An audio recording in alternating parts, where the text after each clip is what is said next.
Hi, my name is Scott Youngblood. I'm a physician, and I'm here to defend science and patient autonomy. Next slide. The best way to look at any medical issue is with a randomized controlled trial. A well-performed RCT is more powerful than dozens of observational studies because it has a control group.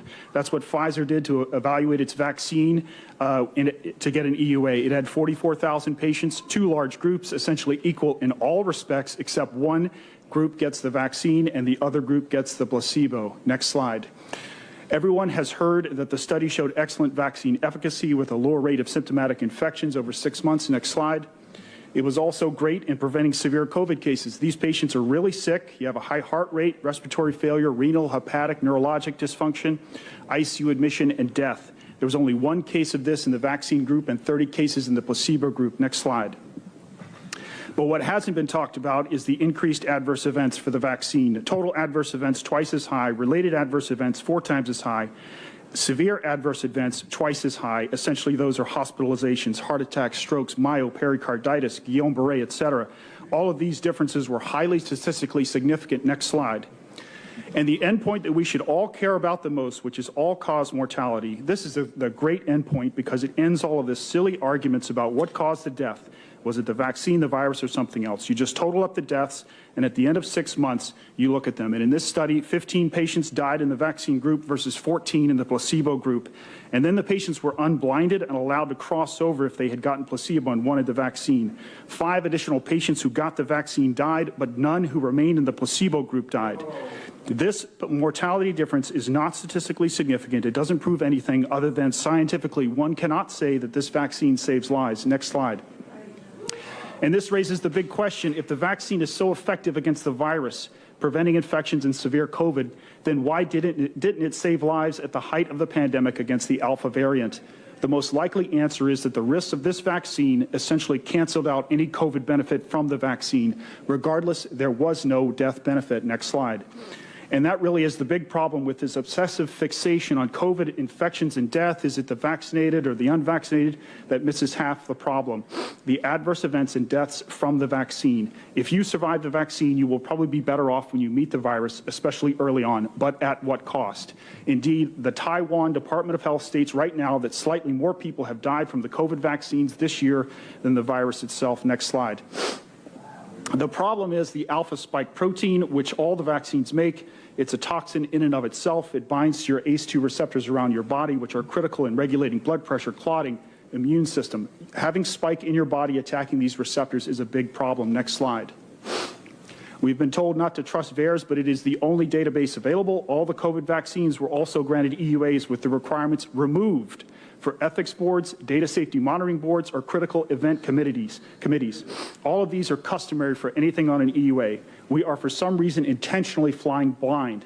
OSHA just said they are suspending the rule for employers to report adverse events due to mandated COVID vaccines. As an ethical physician, I cannot defend anything on this slide. Next slide. So VAERS is an early warning system, so if a problem is identified, it can be investigated further. It is 31 years old. It is voluntary. There is significant underreporting. Submission of a false report is subject to prosecution, and the CDC validates all these entries. Over 150,000 have been removed just this year. Next slide. There were about 158 deaths on average per year associated with all vaccines. And then something happens in January of 2021. We now have over 17,000 deaths reported just for the COVID vaccines. I would submit to you that as an early warning system, VAERS is working exactly as intended. We are just not listening to it. Next slide.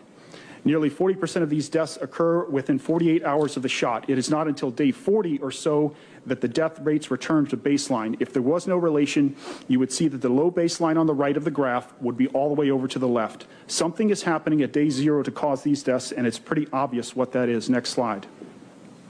The CDC states that any death within 28 days of a positive test, regardless of cause, counts as a COVID death. You could get run over by a cement truck crossing the street, but if your COVID test 3 weeks ago was positive, you are counted as a COVID death. On the other hand, anything within 28 days of a vaccine is not related to the vaccine. Imagine the world that we would live in if these assumptions were reversed. This is illogical and indefensible. Next slide. During the Pfizer vaccine brief before the EUA last October, this slide was flashed up for about 1 second. It lists out all the adverse events that eventually turned up in VAERS months later: heart attacks, strokes, myocarditis, pericarditis, Guillain-Barré syndrome, blood clots, deaths, and enhanced vaccine disease. Regardless, the FDA granted the EUA without any mention of any of this in the notices to physicians or patients. They knew about it and apparently said nothing. Perhaps the fact checkers can defend this, but I cannot. Next slide. On August 23rd, the FDA sent out 2 letters. The first approved the Comirnaty vaccine, and the second extended the EUA for the Pfizer-BioNTech vaccine, the same formulation but legally distinct. To this day, there are no FDA-approved COVID vaccines that are actually available in the United States. Comirnaty is not available. So if the FDA approves the vaccine, but it is not actually available to anyone, it begs the question, did the FDA actually approve the vaccine? Next slide. In late July, the CDC stated the viral titers of saliva in the vaccinated are just as high as the unvaccinated. This was the justification to make everyone put their masks back on. The viral levels in your saliva are the measure of how infectious you are. Thus, claims that the unvaccinated are spreading the disease and paradoxically putting the vaccinated at risk are all nonsensical.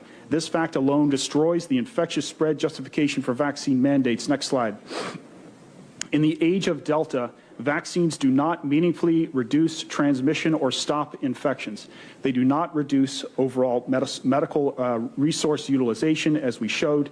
The best evidence available shows that they do not reduce mortality. And since it uses the alpha spike protein, you will get 100% of the risks, but only 40 to 60% of the benefit in the age of Delta.